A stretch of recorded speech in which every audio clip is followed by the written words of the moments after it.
Olá, meu nome é Rosali Costa e no vídeo de hoje nós vamos começar a conversar sobre o planejamento e organização da peça Paixão de Cristo, do espetáculo cênico Paixão de Cristo. Quando a gente fala em Paixão de Cristo, muitas pessoas têm uma noção que é uma peça, que é uma encenação, mas outras pessoas pensam na Paixão de Cristo apenas como a passagem bíblica que fala do sacrifício de Jesus para o perdão dos nossos pecados, para a nossa salvação, certo? Só que a gente tem que pensar a Paixão de Cristo, enquanto espetáculo cênico, como uma peça de grandes proporções, independente se é na sua comunidade, se tem mais pessoas, se tem menos pessoas, e é sobre isso que a gente vai falar hoje, certo? Sobre as dimensões da peça Paixão de Cristo. Vamos começar pelos personagens, né? A quantidade de personagens que a Paixão de Cristo demanda. Só de discípulos nós temos 12, mais Jesus, então são 13 pessoas para a cena da Santa Ceia, né? A Paixão de Cristo ela é um espetáculo que pode ser dividido em várias partes. Se você não quiser fazer toda a peça num dia só, você pode fazer um pouquinho antes, né? Um pouquinho na quinta, deixar a Santa Ceia para a Sexta-feira Santa, crucificação. Só que você precisa pensar que a peça Paixão de Cristo, no dia do espetáculo, não sei se você já fez na sua comunidade ou na sua paróquia, no seu bairro, a peça é extremamente cansativa, tanto para quem está organizando, como para os atores, né? Que a grande maioria dos atores são leigos, não são atores profissionais. Até ator profissional também se cansa, né? Imagina pessoas leigas. E elas já vêm de vários e vários dias de ensaios, de produção, e tem aquela ansiedade, tem aquele estresse que é comum em quem está organizando esse tipo de espetáculo cênico, certo? Então você precisa pensar assim: é interessante a Paixão de Cristo acontecer toda num dia só para evitar, para minimizar esse cansaço, né? Tanto da produção quanto dos atores, né?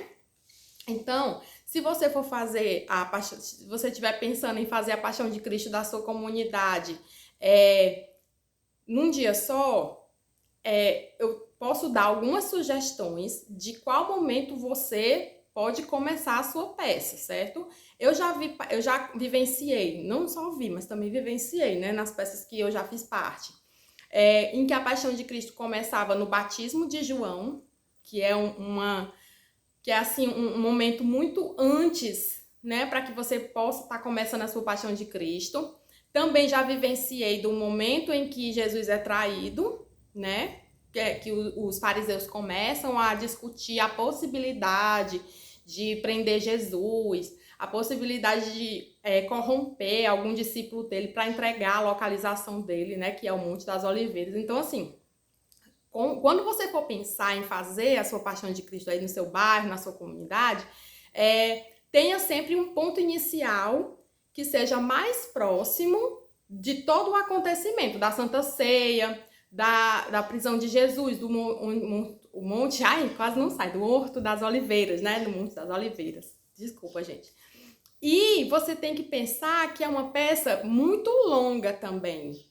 Ela dura em média 1 hora e meia, dependendo de quando começa e dependendo das coisas que vão acontecer ao longo da peça, né? Se você vai colocar alguma dança ali, né, alguma das cenas, ou então se você vai fazer alguma pausa para que as pessoas possam refletir ali próximo do momento que Jesus é crucificado. Então, tudo que você coloca dentro da peça vai definir a duração dela, o tamanho dela e a quantidade de personagens também, né? Então, assim, nós temos que pensar que se eu não tenho muitos atores disponíveis para fazer a minha peça, então eu tenho que aproveitar eles ao longo das cenas, né? Então, os 12 discípulos que vão estar na mesa da Santa Ceia, todos eles vão estar presentes obrigatoriamente em todas as cenas? Ou a gente vai usar só os discípulos mais próximos, João, Pedro e Mateus, né? Só esses três aqui que andam ali colado em Jesus a peça inteira, né? E Judas que sai para trair Jesus, mas é outra cena. Então, para te ajudar a pensar sobre essa questão da quantidade de personagens, você pode imaginar que da Santa Ceia, você pode utilizar aqueles personagens que não vão ter fala, que não vão ter tanta relevância ao longo da peça, para que ele possa fazer outros personagens. Ele pode ser um soldado, ele pode ser pessoas do povo, ele pode estar ali em outra cena, junto do julgamento de Jesus, na cena de Pilatos. Então, assim, você pode ir reaproveitando as pessoas, né, enquanto personagens, para que você não tenha obrigatoriamente que ter as 32 pessoas, porque vamos combinar que são muitas pessoas, né? Se você tem, ótimo, maravilha, sua peça vai ficar enorme, cheia de pessoas. Mas também tem a outra questão que a gente vai falar em outros vídeos, que é sobre as vestimentas, né? O figurino, que também precisa ser pensado, mas isso é outra discussão que a gente vai fazer outra conversa, tá certo? Para hoje, para esse vídeo, você vai começar a refletir junto com a sua comunidade, com a sua equipe, que você com certeza já está montando, já está pensando em pessoas, ou é o Ministério de Arte, se a sua comunidade tiver, ou as pessoas que estão ali com esse desejo no coração de fazer essa peça. E você vai sentar e vai começar a pensar nessa questão que eu falei, dos personagens e das cenas, né? Quais cenas, a partir de qual cena vai começar a minha peça? Porque a Paixão de Cristo termina sempre no mesmo ponto, que é a crucificação de Jesus. A ressurreição, ela é feita no domingo de Páscoa. Então, é outra peça, é outro momento, às vezes nem você quer fazer, a ressurreição fica a critério da paróquia, né? Então, mas a peça, ela termina, o último ato dela, a última cena, é a crucificação de Jesus. Então, você vai sentar com a sua equipe, aí vai começar a colocar no papel, certo? Num escrito, ou em algum lugar que você costuma fazer suas anotações, que a peça Paixão de Cristo, ela vai começar biblicamente, a partir de qual ponto? A partir do ponto em que os fariseus começam a planejar a morte de Jesus, no ponto em que você vai decidir. Porque esse ponto inicial vai definir a duração da sua peça, certo? Outro ponto também que nós precisamos conversar sobre a peça é o envolvimento da comunidade na peça. Como você faz isso? Existem algumas paróquias que têm o terço dos homens, que é um terço que é marcado. Você que é de paróquia, se na sua paróquia tiver, você sabe o que é, mas para quem não tem, é um grupo de homens que se reúnem um dia específico para rezar o terço, para falar sobre a palavra de Deus, para receber formações, tudo voltado para liturgia, né? Eu falei liturgia, mas é outro nome, gente, que eu não tô me lembrando. Mas esse grupo, ele é muito importante ser convidado, ser acolhido para a Paixão de Cristo. Por quê? Porque ele tem várias pessoas que podem servir de personagens para você. Dali pode sair os discípulos, dali pode sair os fariseus, pode sair os soldados, Pilatos, Herodes. Então você precisa pensar nesse grupo como um grupo muito importante para fazer parte da sua Paixão de Cristo, certo?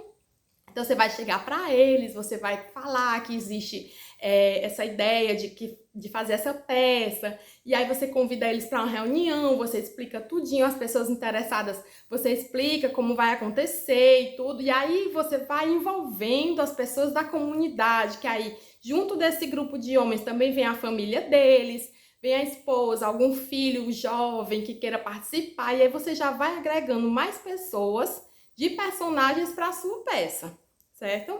E o último ponto que nós vamos conversar hoje, nos outros vídeos a gente vai conversar melhor, é sobre a importância de você ter um momento com o seu elenco, depois que você já convidou eles e tudo, antes de começar, você pensar em um momento em que eles possam falar sobre o sentimento deles com relação à peça, em que vocês possam rezar, vocês possam entregar a Deus aquele momento de ensaio. Senhor Jesus, venha passar à frente desse momento que nós vamos fazer, porque essa peça é para ti. E isso aí vai unir mais ainda a sua equipe dentro do seu projeto de Paixão de Cristo.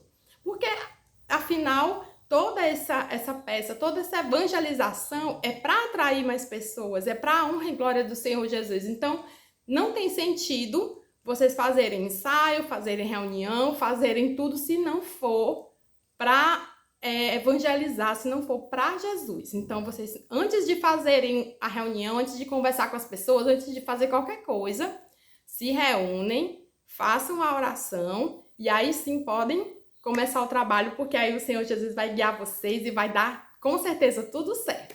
Então, gente, por hoje é só. No próximo vídeo a gente fala mais sobre as equipes que você precisa escolher para fazer a sua Paixão de Cristo, que equipes são, o que é que cada um vai fazer, como é que você pode ir em busca das pessoas para essas equipes, tá bom? Pois um beijo, até o próximo vídeo. Não esqueça de se inscrever aqui no canal do YouTube e também lá na rede vizinha, que eu vou deixar a descrição aqui no vídeo, tá bom? Obrigada e até a próxima!